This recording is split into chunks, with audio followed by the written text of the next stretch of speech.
What's going on, ladies and gentlemen? It's the Chinnist. Today is August 1st, Wednesday, New Comic Book Day. I have my haul here of 18. I have read through the stack. That is 18 total without any duplicates. So starting on the DC side, we have Adventures of the Super Sons. So this is a brand new title, which continues the original Super Sons title. They let you know up front this is going to be part of a 12-issue series. And at the very last page of the last Super Sons volume, they show that there's actually going to be 2 volumes of this Adventures of Super Sons. So maybe 2 different 12-issue series. I guess time will tell. Love these 2 guys, man, between Damian Wayne and Jonathan Kent.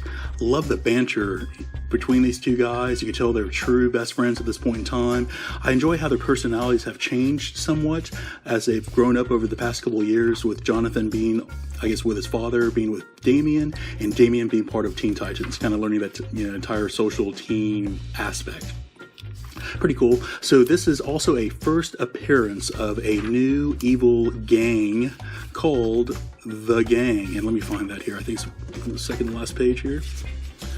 So here it is here. It's kind of like a little, like an X-Men Babies type of deal. It's like a junior Legion of Doom in a sense. So yeah, here it is, The Gang. I'm sure they'll be in, only the kid-related, teen type of related titles, but brand new first appearance. Moving on to Justice League number 5. So as you see here, they kind of crossed that out and they called this one Legion of Doom. This one issue is really the background, like the origin story of this new Legion of Doom. Pretty cool stuff. I enjoyed how they discussed their fortress. So the fortress is kind of made out of some sort of special metal that absorbs all light and it absorbs all heat. So they can never ever be traced with any type of GPS or satellite type of tracking system. And it also has like a magical spell to where even if you're standing right next to it, you see through it. So pretty cool stuff, a little background there. Thought that was pretty interesting. Along with, I enjoy how they really built up each of the characters. As he kind of sought out each one, you really see, Lex Luthor starting off as extremely diabolical now versus what he has been in the previous Justice League titles and even New 52.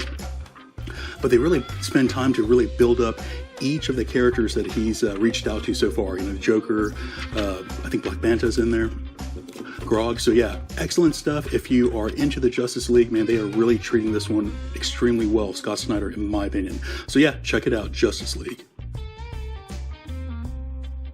Deathstroke versus Batman. So this is actually Deathstroke number 34. I have my Matino copy coming in through, or the cover coming in through Midtown. This will, really start off that storyline to where is Bruce Wayne really Damian's father, or is it actually Wade Wilson? Pretty cool stuff, so the storyline's been pretty decent, some action here and there. Damian's kind of reached out to Deathstroke. He kind of did a couple of adventures with him, on the side. Bruce Wayne is getting extremely pissed off at this point in time, basically, don't listen to this guy. I'm your father. Don't worry about it. Let me go finish this off. Shows up through the Batcave in the Wayne Manor house. Excellent storyline. Really enjoy this one. There's only one more left to conclude this overall story arc. But yeah, I've enjoyed this one so far. Picked up a couple cover grabs this week. So this is the first one from DC that I picked up. Mr. Miracle number 10. Saw this one on Midtown. I actually have one more coming in from Midtown. Wasn't sure if my LCS would have like a clean copy, but I was able to pick up like a perfect mint condition of this one. So yeah, Mr. Miracle number 10. I am not reading through this one. I'll probably pick up this one and trade and read through it all the way through. But really love this the negative image photo type of look and feel to this one of Darkseid. So yeah, Mr. Miracle number 10. Moving on to Marvel Infinity Wars. This is number 1. Been waiting for this one for a while. Hopefully everyone has read through Infinity Wars Prime. You have to read through that one to understand even what's going on here in Infinity Wars.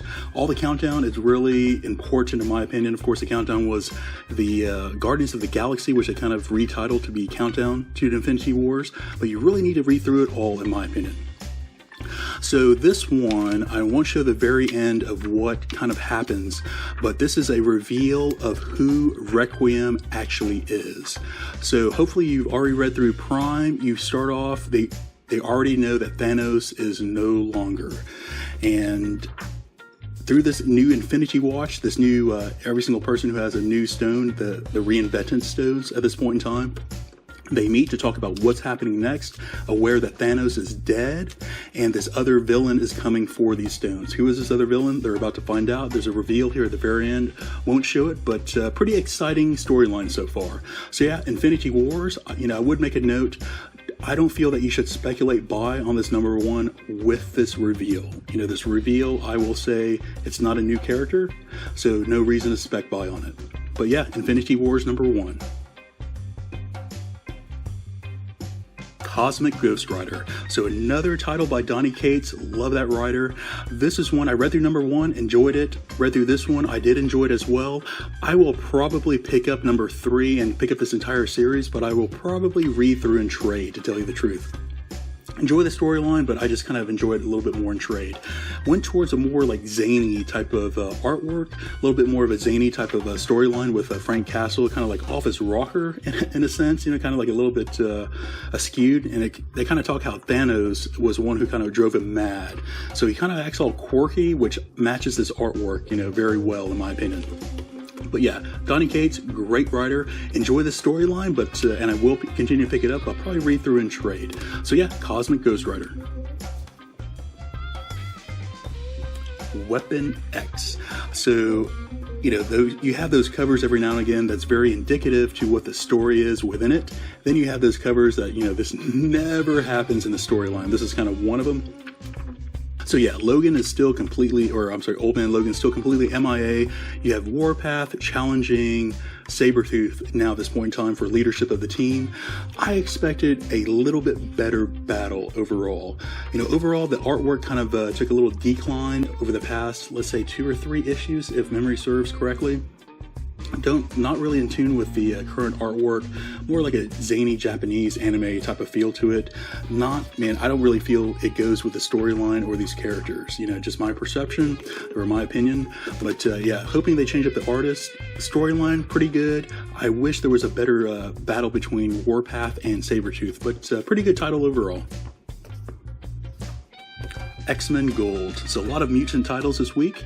This one really centered around, so you see on the cover, Storm. Storm is kind of going off on her little, like a little side mission, so to speak. This kind of sets up her own little story arc. It seems like it's only going to be following her. Not many X-Men are going to be along with her. Okay storyline overall, expecting just a little bit more, just average storyline so far in my opinion. So, Storm's been, always there, part of that X-Men 94 on group that I always loved. Not always one of my favorites, but pretty decent storyline that they're setting up here so far.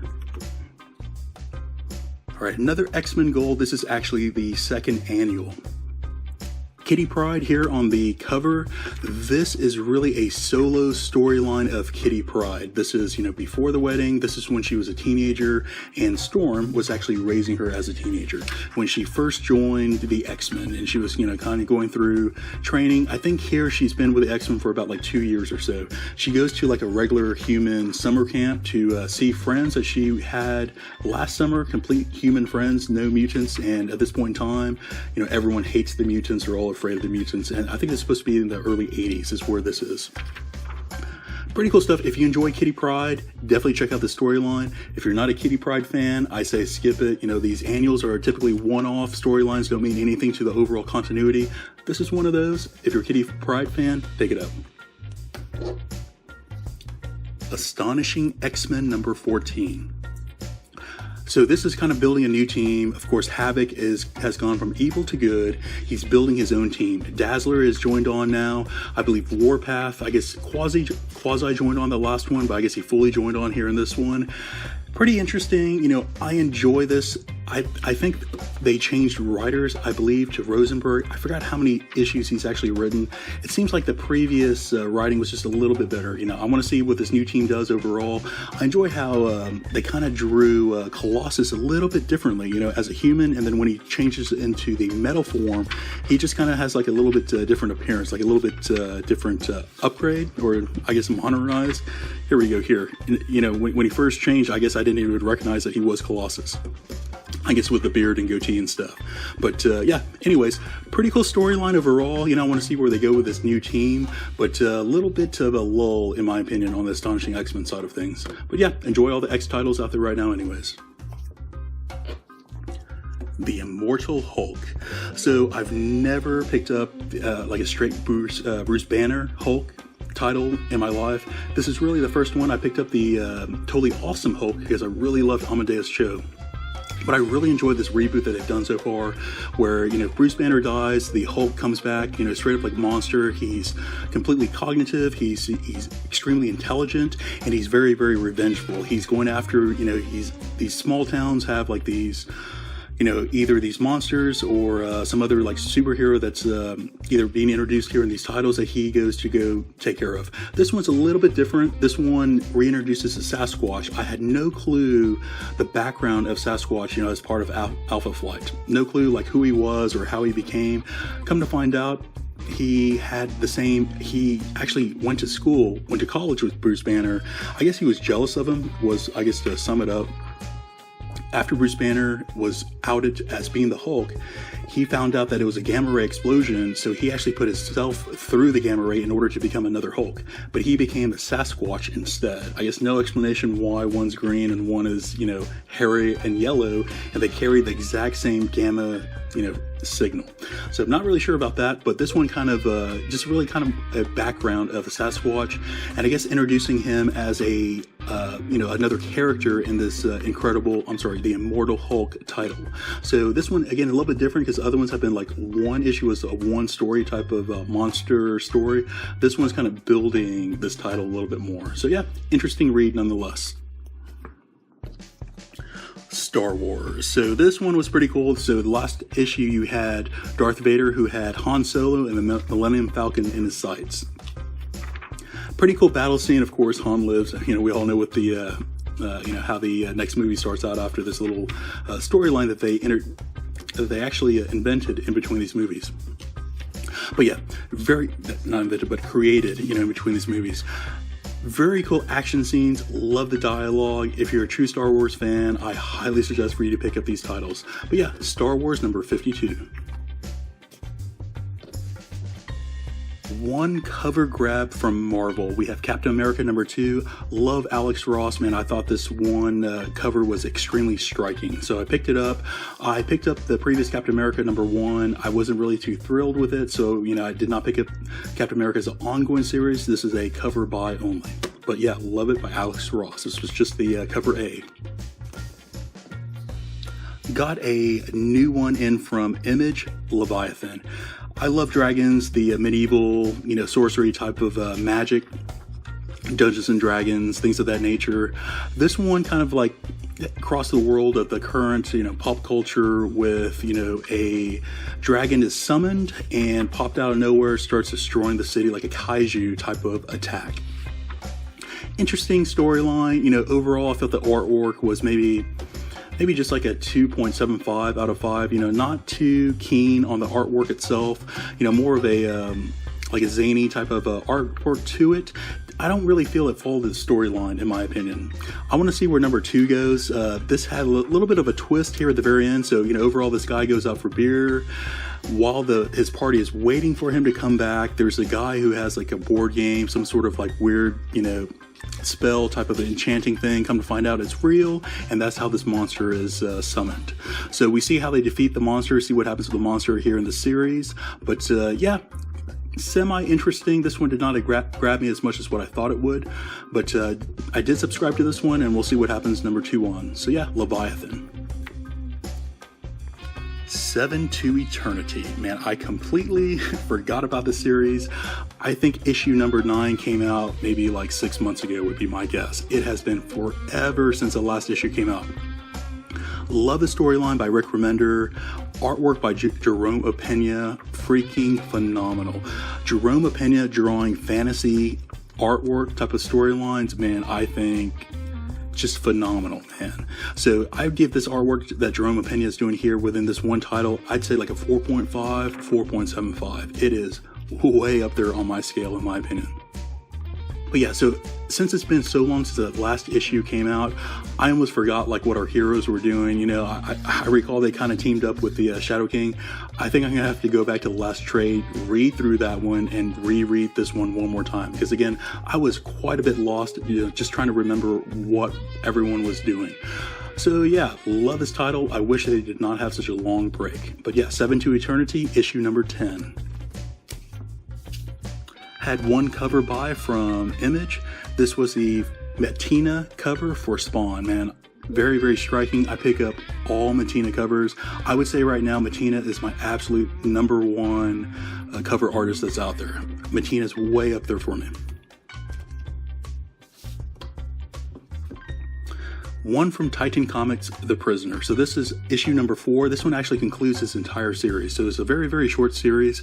This issue number 4 is really where it all happens. I felt that they did a pretty good job on this one. So that TV series, if anyone ever saw that old TV show, that last issue, it left you with a lot of guessing, like, you know, what was really going on, what really happened. This one really gives you quite a bit of closure. You know, this one explains why, and it kind of makes sense, to tell you the truth. It's like a weird storyline, but this kind of makes sense. So yeah, if you were a fan of the original TV show, I would say definitely pick this one up. If you were not a fan of the TV show, I'd say go ahead and pass. One more from Aftershock, we have Dark Arc. Cullen Bunn, love that writer, man. He writes so many dark storylines that are just phenomenal in my opinion, man. Stellar stuff. This one kind of goes to before the flood and starts to explain the humans that were chosen to basically be the food for the monsters that were on the evil ark that these humans actually helped create. Very, very dark stuff. You also find out the mother monster, I guess, so to speak, the squid lady here. You find out, you know, she wants to actually rule over the world one more time. She wants all the monsters to rise underneath her rule and rise up. And you're going to find out where the humans lie in between. Excellent storyline, man. I think Cullen Bunn, again, great writer, but his imagination is just way out there, man. Love that stuff. So yeah, Dark Arc, I highly suggest to pick this one up as a trade. If you haven't been picking up the floppies, pick it up as a trade when it comes out. I think you'll enjoy it. So yeah, that's going to be it for this week's brand new haul. Should you enjoy what you see here, please like and subscribe. I'll talk to you later.